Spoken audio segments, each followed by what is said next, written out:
taken, really. So So did you ever get to the bottom of why you were like that, or what caused it, or was it just the way you were wired?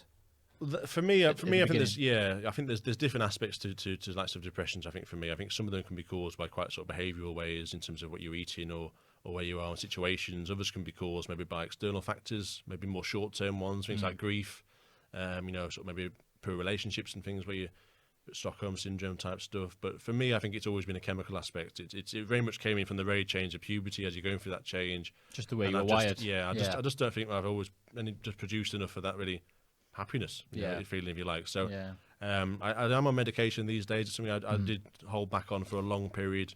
I didn't want it to change my personality and stuff or change It's just me for as balance, a person. isn't it? But that's it. It just puts you on that even keel. Yeah. And at one point, again, I was using alcohol as that medicine, but these days That's true. I'm using more the exercise, that endorphin hit, and a bit of supplementary medication as well. So it's not something I'm cured from. It's something I still battle with from time to time. Of course.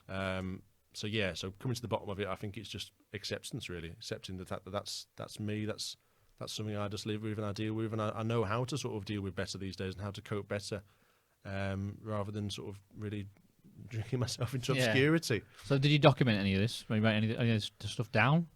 I did a bit in the early days. It was one of the sort of things my ex-partner said to me at the time was she actually gave me a little book and said to journal the start of it and just sort of to write down really what I was going through, my thoughts. And it's not something I ever did before. And again, sort of being sort of big burly bloke, I was like, I'm not going to write down my thoughts. What's in a book? What's this? That's the kind of stuff where if you had kept it in detail, would help people or yourself further down the line because they can sort of see clearly what you've been going through and why you got to that point. And I've got it all for the first year. I documented everything completely, which is probably the most crucial part, I would say. I mean, for me, that first 3 months was the most intense period. You're most vulnerable. Yeah, and after that 3-month period, it was really like it was like having sort of a big like lead balloon in your head. Yeah, and it was weighing you down constantly, and all this, and you just felt this pressure all the time, and heavy-headed, and one day someone took a pin to it, and it just popped, and all of a sudden I just felt that sort of relief, if you like, and that sort of sensation, and I could lift my head up again, and that was really when the most intense craving started to disappear a bit. I started seeing the life a different way. A lot of questions I'd always had about various things seemed to just click and get into place. And it was a huge. That really was like an epiphany moment. I mean, I didn't want to go sort of too sort of spiritual in it or stuff in a sense, but it was. It's whatever works for you. Absolutely, it was. Yeah, it was quite an intense period, I think, and it probably went a bit the other way. I probably went a bit euphoric for a while. Right. It was actually probably, I don't know. So what was it like when you read your journal back, like a year or so later, or years later? I've not read it back in its entirety yet at all. No, not at all. I can see a book coming out. There's a book. There's a book.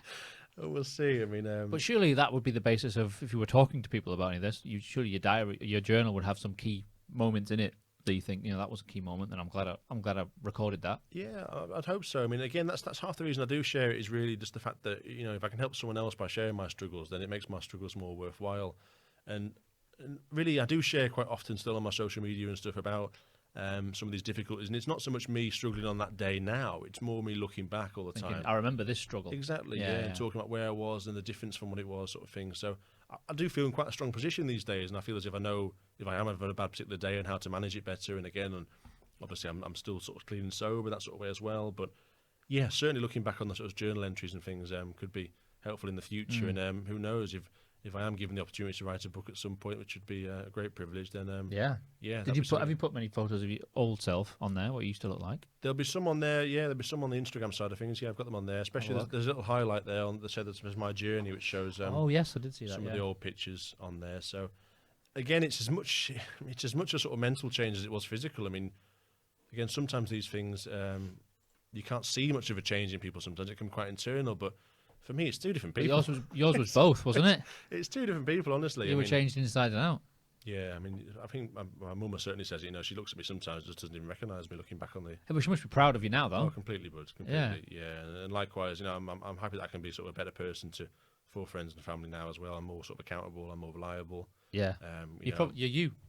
Yeah, exactly. Seems like for most people in that situation you were in, you weren't yourself. You were just sort of this. You were a person, but you don't know who it was. Well, that's another great quote that sticks with me. I think it's people say you've changed, but I haven't changed. I've just found myself. That sort of thing. And you're always there inside at some point, but just a bit hidden away or held back by these ailments and by these vices.